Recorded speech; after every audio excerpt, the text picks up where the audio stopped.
Hello, this is Cyberpower Tigray Media. Cyberpower of Tigray Media. Today we're gonna invite you to watch the whole entire video of President Getachew Reda, who just gave interview with Tigray TV.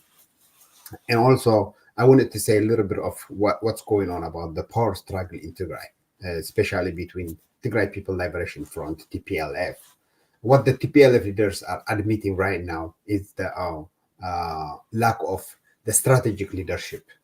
What the TPLF leaders are doing is typically lack of leadership skills. What they have been showing is lack of accountability, never admitting their mistakes actually.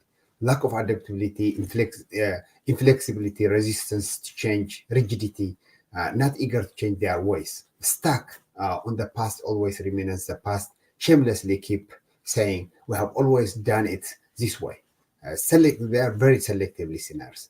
They're poor listeners. A skill lack of adaptability. Silently keep saying if it is ain't broke or don't fix it, or to them nothing is broke. To them they are good leadership. To them they have done a lot of stuff. To them the whole entire Mahata, whatever the genocide war was led by TPLF, which is not true. The Tigray People Liberation Front is not lead the whole defense mechanism with the Ethiopian government and Eritrean government and other stakeholders. But the whole entire people or the whole entire Tigray people are moving toward this the genocide war, against the genocide war. So failing to realize the ever-changing circumstances, lack of active listening, resistance to change, clinging to outdated leadership practice, do not minimize the power of problem investigation. It's like 90% of the solution, a lot of people say, lack the priority of our leadership is their very choice show you who they are. After all, effective leadership about is putting first, think first. What the PLF leaders are doing is putting the last first. Smart Abiy is enjoying actually their weakness right now. They are playing games between Getachew Reda, the president, the interim government of the Tigray administration, and between the TPLF leader, Dr. Debretsion Gabramukhail. So what he's saying to himself now is Abiy is not afraid of Tigray defense force led by TPLF leaders because they are already divided.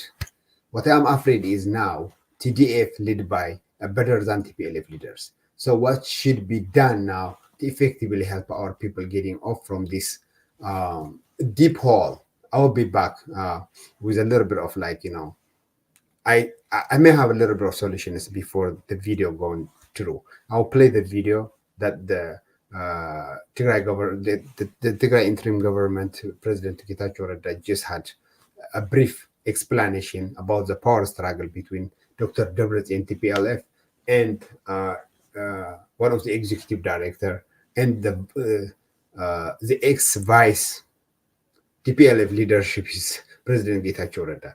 I don't know. TPLF is owning by Getachew Reda now, who used to be the vice chairman of the TPLF, or by the chairman of Dr. Debretsion. And Tigray is endured unspeakable genocide war, leaving our people devastated in our homeland shattered actually. In the aftermath, it's evident that our leaders, our politicians are facing significant challenges at this time. They appear disoriented and uncertain about the next steps necessary to rebuild and guide Tigray through the critical period. Supporting or criticizing individuals alone won't solve the profound issue. we face as a nation at this time. Now it's time for us, the diaspora, to step up and provide thoughtful, constructive advice or contributions can help refocus the Tigray state. I urge that of you consider the following some points to talk about right now before we go to the video.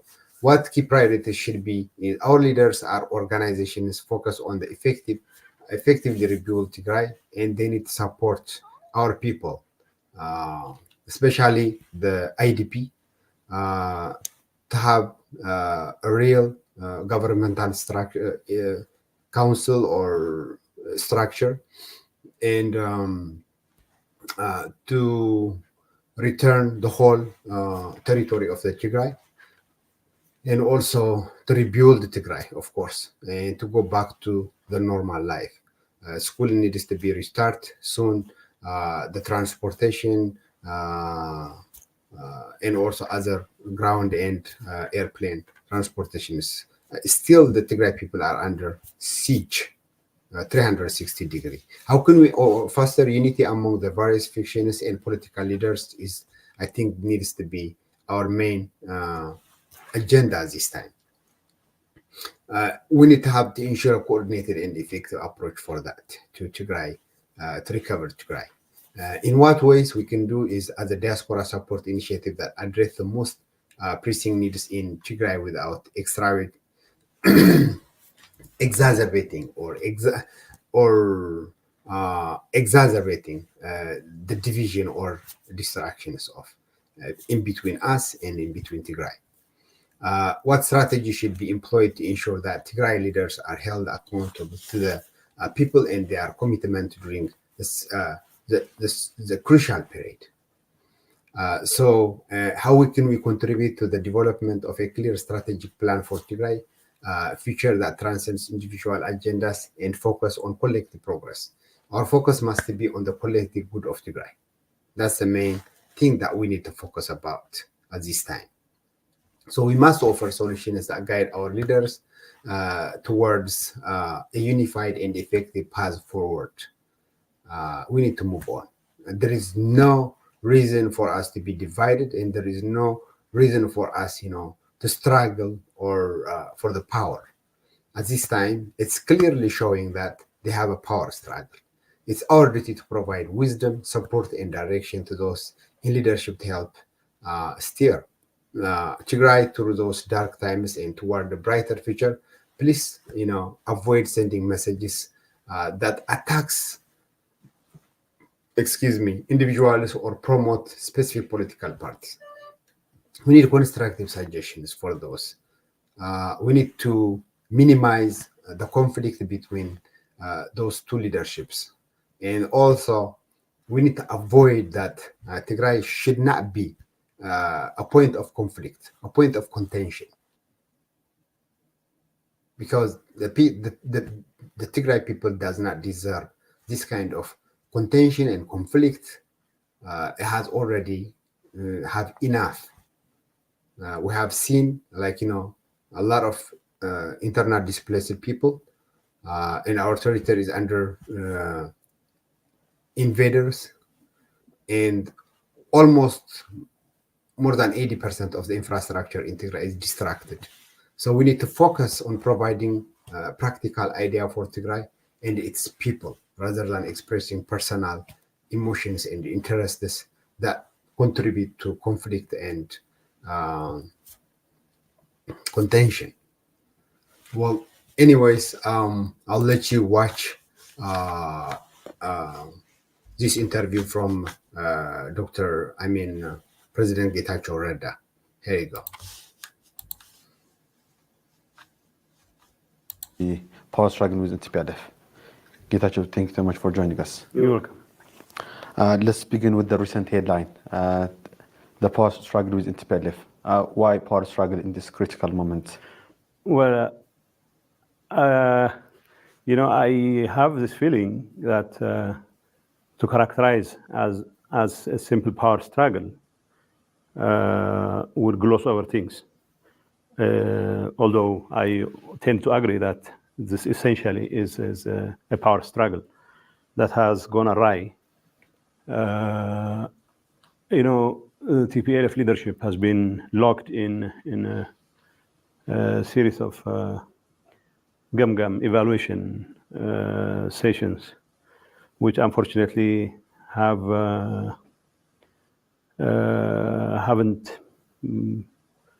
yielded any result in terms of improving the lot of our people, in terms of addressing the core challenge the organization faces, in terms of what it could and should have delivered to the people of Tigray, especially in the context of the resistance that has been in place for the last 3 or so years, especially after the conclusion of the Pretoria Agreement. We don't have much of a difference in terms of what we plan to do, as in, like, we don't have a sort of clearly spelled out agenda that would serve as a ground for some kind of ideological difference here. But it has everything to do with whether people who have been in charge for quite some time will continue to be in charge, or whether the new dispensation that followed the establishment of the interim administration was equally acceptable and palatable to all of us. So it was very unfortunate. People in the leadership, especially within the executive committee, myself included, were not particularly invested in spelling out the future of Tigray and how to be able to rise up to the challenge that was posed following the conclusion of the Pretoria Agreement. Although at the outset, there was a very concerted effort on the part of both the political leadership and the security top brass to spell out strategies of engagement. It was very unfortunate once the issue of the establishment of the interim administration came into the picture. The entire exercise to draw a roadmap was shelved, and we ended up engaging in petty squabbles, which only degenerated into sometimes acrimonious exchange of diatribes without really addressing the fundamental malaise of the party. And it's very unfortunate, despite overtures on the part of some of us to really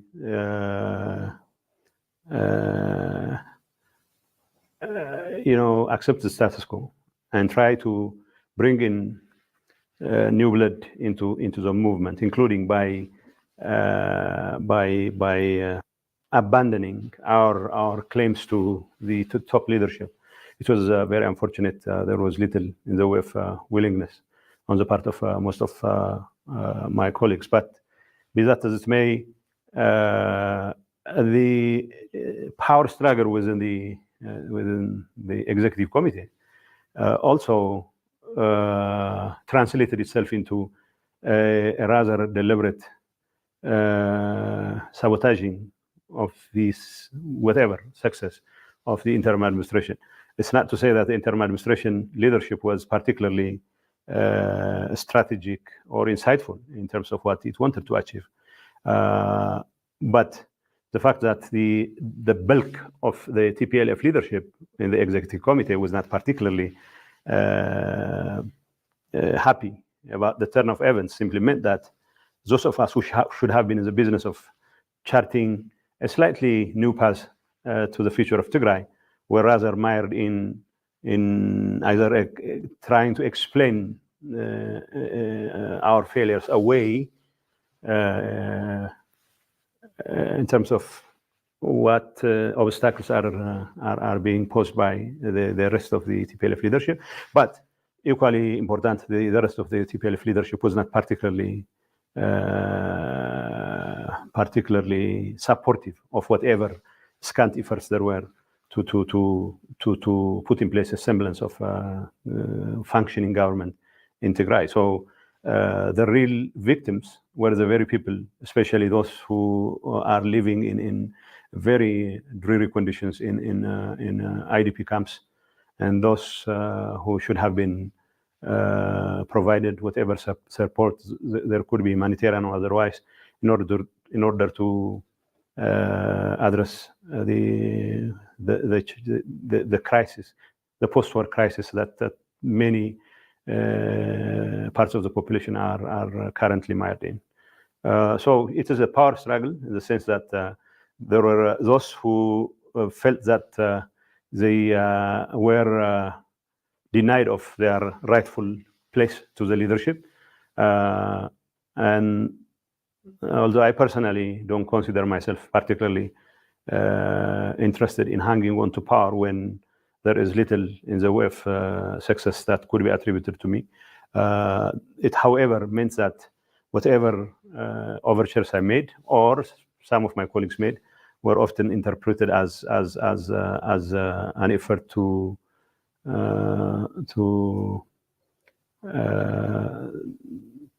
torpedo the party itself, although there was little in the way of substantive discussion among the top leadership, much less at the central committee level. So it was an absolute failure on the part of the political leadership, but unfortunately, because failure doesn't often have parents, it's all of us were trying to accuse each other of being part of that failure or responsible for the failure. But at least, as far as I was concerned, I found myself in the position of interim president, and of course, it was my responsibility not only to listen to what my TPLF colleagues have to say, but also other members of the interim administration. So the executive committee, the rest of the executive committee of the TPLF leadership, wanted to maintain things as they were. I mean, like they wanted to run the show from behind, and it was unfortunate that two of my deputies, for example, wouldn't accept any imposition from outside. So to the extent that TPLF had a role and should also come to terms with the fact that things have changed, and it should look at its role as only a partner to the process, not as an exclusive owner of the process. It was very unfortunate. People were not used to that kind of, I would call it benign neglect when it comes to taking every instruction they give you, lock, stock, and barrel. So that is not something I would countenance, not only because there are partners in the international and the interim arrangement, but also, more importantly, the circumstances would allow that there has to be some other means of including other voices than the TPLF executive committee. So obviously, we're not able to see eye to eye on a number of issues. But unfortunately, although I can squarely blame some of my colleagues on derailing the whole process of putting in place a functioning government, I cannot, however, free myself from the blame that as part of the executive committee, we have utterly failed in coming up with a strategic vision for the party. But so it was a difference between people who wanted to maintain the status quo and those of us, despite not having any clear idea of how to resolve it, who wanted some kind of tweaking in how the party works. So yes, ultimately it's a power struggle, and it has now degenerated into a situation where one group has trampled all the organizational procedures and the constitution of the party and other party institutions such as Inspection Commission, including, of course, the federal electoral laws to hurriedly conduct what is considered by many a poorly written Congress of sorts, to which we boycotted because we knew it failed to meet whatever standards the party has put in place, the party constitution has put in place. And it's been clearly described that way by many institutions within the party itself, including the most important institution, the Inspection Commission, plus the great majority, the majority, not the great majority, but more than half of the Central Committee members of the party have boycotted the meeting. I call it a meeting. They call it Congress. So that splinter group wants to portray itself as the real repositories of the true sense of TPLF, whilst those of us who are still in the business of trying to figure out how to better conduct ourselves beg to differ. So the jury is out, but as far as we're concerned, because this is a Congress that has been conducted without the blessing of the various critical institutions of the party itself, including a larger chunk of the Central Committee. But equally important, the 4 of the Executive Committee members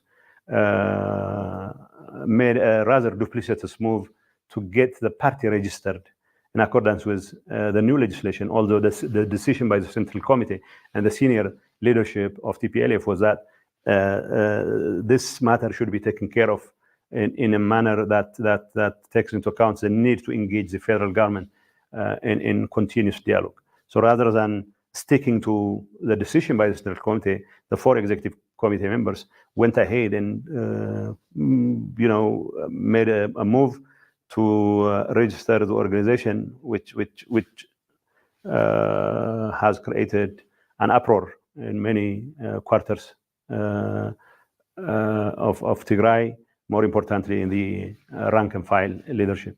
But before that becomes nightmarish, the 4 Executive Committee members took it upon themselves to concoct some kind of I would say fake Congress to install themselves back in power. It's very unfortunate.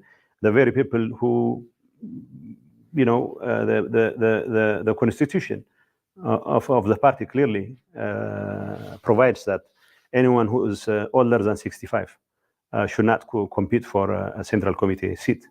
And now this fake Congress had to decide to amend this particular provision so that people who are older than 65 would once again be elected. And it was rather weird because my contention was that even young by their standards, but almost about to turn 50, I consider myself too old for that position. But well, I'm not complaining about people of their age not having potentially having the capabilities to lead an organization, but in this particular case, to try and change and to try and assert control by amending the party's constitution midway through the process. That smacks of the kind of rent-seeking politics that's prevalent in many parts of Africa. But TPLF's tradition doesn't allow for that kind of chicanery, but it's very unfortunate. This exercise has degenerated to that level. All right. How about its implications to the implementation of the Pretoria Agreement? Well, the implications are that the interim administration is established under the auspices of the Pretoria Agreement. Of course, the federal government has a role in it. So if the federal government takes issue with the way this Congress is conducted, which it has, and then obviously whatever the protestations by the splinter group should not be allowed to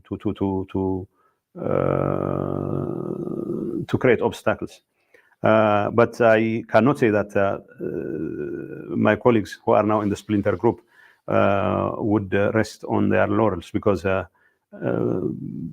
this exercise being a result of an unqualified power struggle, I wouldn't be surprised if they try to impose their version of administration.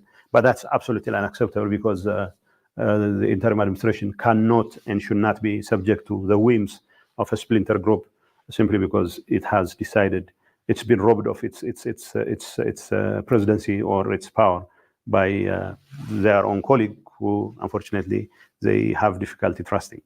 Not because he lacks the credentials, but simply because he often begs to differ on some issues, not on all issues, but on some issues. So would it have an impact? My understanding is that it will not and should not have an impact. And that doesn't, however, mean that the splinter group wouldn't say things that are meant to complicate matters. But that should be taken care of within the context of the regulation that establishes the interim administration. And of course, we have we are supposed to have a strategic reflection meeting at the AU level come next November. Whatever issues there are will play themselves out then. Whether it is this splinter group that represents TPLF, or whether this is the larger chunk which has boycotted the Congress, which would represent TPLF. As far as we're concerned, we are the ones who should represent TPLF, because we haven't done anything that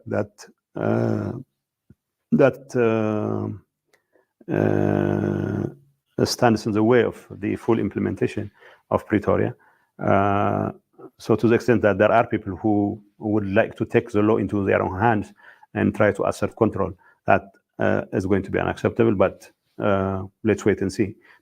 I'm not imputing it. I'm not attributing intentions to them out of the blue. I know what the intentions could be, but as far as I know, this will not and should not affect the implementation of the Pretoria Agreement. But not for lack of trying.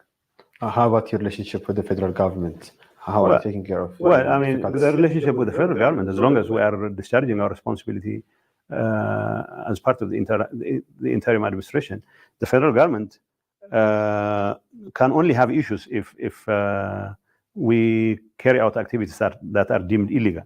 But when it comes to the implementation of the Pretoria Agreement, for example, we don't have to act like a bureaucratic appendage of the federal government. That's not going to be the case, and that has never been the case. I know there is so much jostling, even on the part of the splinter group, to try to impress on the federal government that they are better suited, better placed to govern in Tigray than the whole bunch of interim administration leaders, myself included. Whether that will play itself out the way they want it, that's an entirely different story. But I wouldn't expect the federal government to entertain such an idea, as long as these federal institutions which have been involved in this process don't feel that their diktats have been overlooked by this splinter group.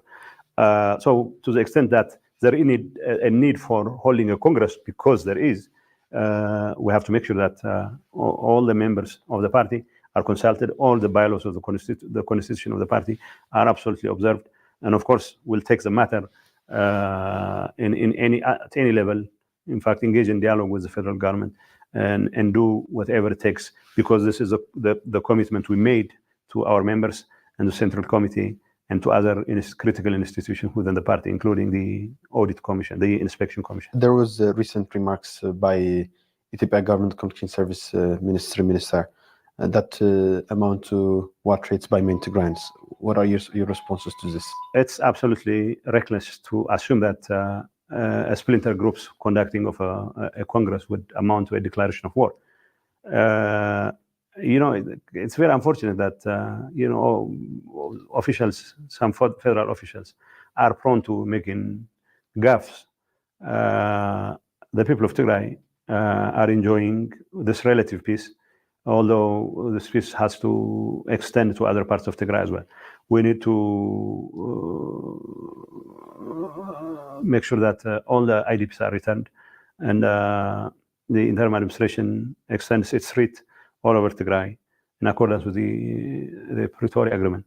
And this has been taking longer than necessary because there has been feet dragging on the part of the federal government or other actors that will be affected by its implementation, including the Amhara regional administration. And there also, I cannot also say that we have been investing every resource that we have at our disposal to expedite the process. So I cannot say that we are free from any blame whatsoever, but the larger chunk of the blame will go to the other party, quite naturally. But like I told you, the statements, such unfortunate statements by some officials in the federal government, should be condemned, because this is look. It's not even TPLF as a whole. It's a smaller group which tried to convince the federal authorities that it will abide by the electoral laws, newly promulgated proclamation, and then it felt that it was not particularly popular among the larger public and the members of the party, and then they decided that they should go their own way anyway. So the federal authorities, the electoral board, has clearly indicated that that would be unacceptable, and I wasn't surprised that the federal communications, whatever, made similar remarks as well. But the remarks made by the minister were absolutely uncalled for. But to always sort of brandish this whole idea of reignition of war as though just fighting a war is a picnic, that's absolutely unacceptable. But having said that, we'll continue to press on the implementation of Pretoria, and we will continue to work closely with the federal government on all other matters where the interests of Tigray are concerned. But all along, we'll continue to not just condemn, but also take issue with such unfortunate remarks, wherever they come from, whether from higher up or from low-level functionaries. How about the occupied territories? Can you give us an update to status of these occupied territories, most of them by Amhara forces and Eritrean forces? Yeah, I mean, the issue of Raya and Tsellemt has more or less been taken care of. There still are a number of outstanding issues to be addressed, but by and large, the IDPs in those areas have been returned, and there still are some lingering issues because in our recent evaluation, we have clearly pointed out some intransigence on the part of some Amhara officials who tried to obstinately try and change the reality on the ground. It is an exercise in futility as far as we're concerned, because you're not going to tell people from Tigray to adopt an Amhara identity or anything of the sort. But whatever the shenanigans there, though, our evaluations have made it clear that we have to go ahead and clear whatever obstacles there are for complete normalization in those areas.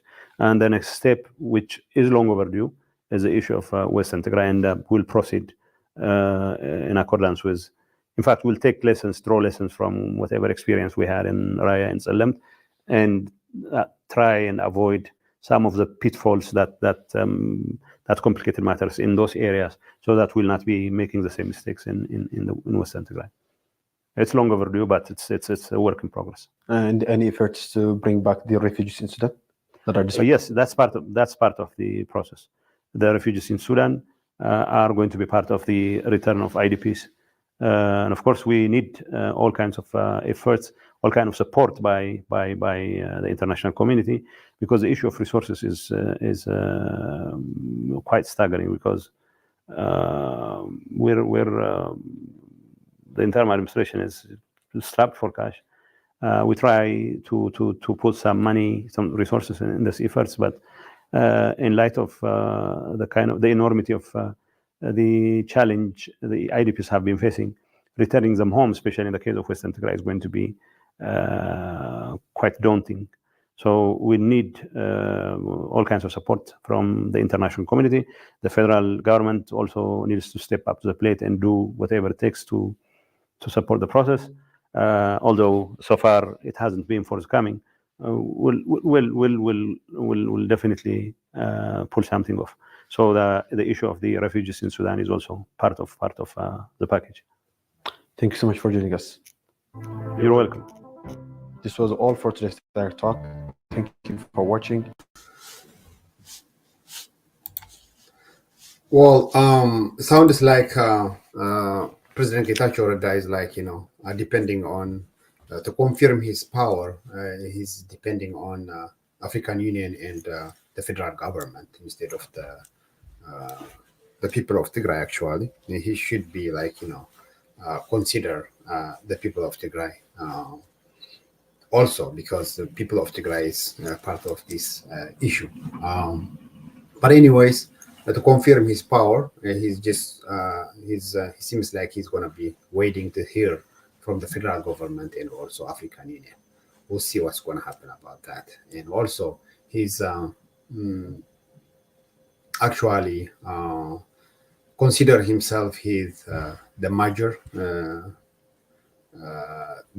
He has the major supporters than the splinter groups. So the splinter group is actually accusing of declaring a war against the Pretoria peace agreement. So I don't know. This is just a lot of accusations that are going through back and forth in between them. Hopefully, Tigray is not going to be going to the war no matter what.